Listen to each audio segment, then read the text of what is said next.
What if I told you that the biggest sporting event in human history is being hosted by not one, not two, but three countries at the same time?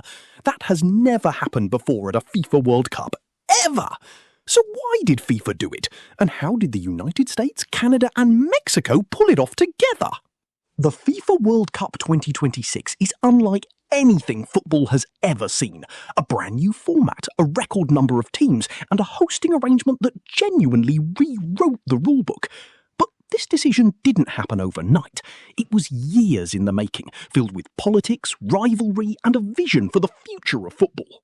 Back in 2018, FIFA officially voted to award the 2026 World Cup to a joint bid from the United States, Canada, and Mexico.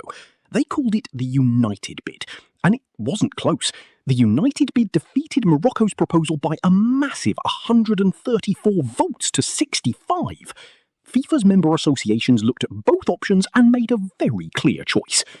So what made the United Bid so convincing?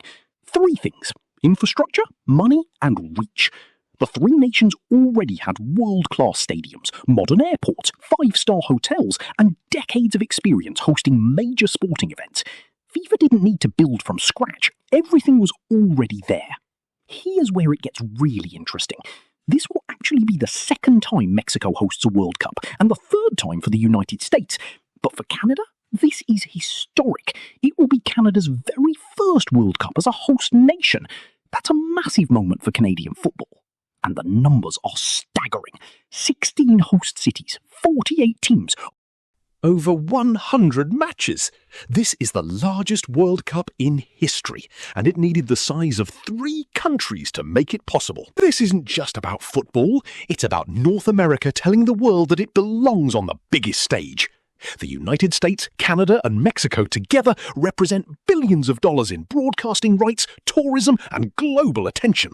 FIFA knew that a tournament hosted across these 3 nations would reach more fans, generate more revenue, and grow the game in one of the last major markets where football is still fighting for its place. The 2026 World Cup isn't just a tournament, it's a statement.